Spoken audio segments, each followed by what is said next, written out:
നിങ്ങൾക്ക് അനുയോജ്യമായ exclusive design കണ്ടെത്താൻ ഞങ്ങളുടെ ജ്വല്ലറി കൺസൾട്ടന്റിനെ വിളിക്കൂ. Premdeep jewels, the biggest boutique jewellery in Palakkad. കിഴക്കേത്തോട് പാലത്തിന്റെ നിർമ്മാണവും ബൈപ്പാസും പൂർത്തിയായാൽ ഒറ്റപ്പാലത്തെ ഗതാഗത കുരുക്ക് മാറുമെന്ന് LDF സ്ഥാനാർത്ഥി അഡ്വക്കേറ്റ് കെ പ്രേംകുമാർ.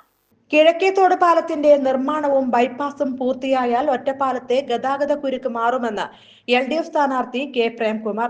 അതിന് റോഡരികിലെ രാഷ്ട്രീയ പാർട്ടികളുടെ ഓഫീസ് പൊളിച്ചു നീക്കി സ്ഥലം ഏറ്റെടുക്കേണ്ട ആവശ്യം ഉണ്ടോയെന്ന് തോന്നിയിട്ടില്ല എന്നും പ്രേംകുമാർ ACVക്ക് നൽകിയ പ്രത്യേക അഭിമുഖത്തിൽ പറഞ്ഞു.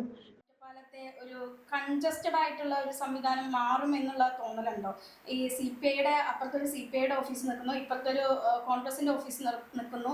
അത് രണ്ടും പൊളിച്ചു മാറ്റാൻ ഒരു സംവിധാനം, അല്ലെങ്കിൽ അങ്ങനെ ഒരു സംവിധാനം ഉണ്ടായാലല്ലേ കുറച്ചും കൂടെ വ്യാപ്തി ഉണ്ടാവുള്ളൂ റോഡിന്. അങ്ങനെ ഒരു ഇത് തോന്നിയിട്ടുണ്ടായിരുന്നെങ്കിലും? ഒരിക്കലും തോന്നിയിട്ടില്ല. പാലത്തിന് എത്രയാണോ വീതി വേണ്ടത് കൃത്യമായി എനിക്ക് ഓർമ്മയില്ല, ആ വീതി ആ പാലത്തിനുണ്ടാകും. നിലവിലുള്ള റോഡിൻ്റെ വീതിക്കനുസരിച്ചിട്ടുള്ള വീതി പുതിയ പാലത്തിനുണ്ടാകും. നമ്മൾ ആപ്പീസ് പൊളിക്കണമെന്ന് പറഞ്ഞ് വാശി പിടിക്കുന്നത് എന്തിനാ? അതല്ലല്ലോ അവിടുത്തെ പ്രശ്നം. നിങ്ങളിപ്പോൾ പോയി നോക്കൂ, നിങ്ങൾക്ക് പോയി നോക്കാമല്ലോ. കൃത്യമായിട്ട് മാധ്യമങ്ങൾക്ക് എത്രയാണ് പാലത്തിൻ്റെ വീതി, അവിടെ കെട്ടിടം ഉള്ളതുകൊണ്ട് വീതി കുറച്ചിട്ടുണ്ടോ അത് പരിശോധിക്കാമല്ലോ.